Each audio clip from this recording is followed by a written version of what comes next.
بسم اللہ الرحمن الرحیم۔ حضرات، حدیث کا عنوان ہے ایمان کا معیار۔ حضرت انس بن مالک رضی اللہ تعالیٰ عنہ سے روایت ہے کہ نبی پاک علیہ الصلاۃ والسلام نے فرمایا، تم میں سے کوئی شخص مومن نہیں ہو سکتا جب تک کہ میں اسے اس کے والد، اس کی اولاد اور تمام انسانوں سے بڑھ کر محبوب نہ ہو جاؤں۔ رواہ مشکات۔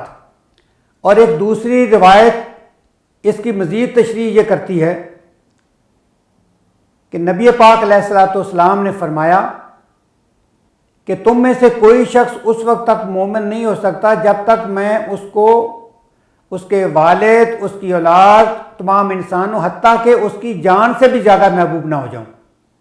تو حضرات، یہ ایمان کا معیار ہے جو ہمیں اس حدیث میں بتایا گیا ہے۔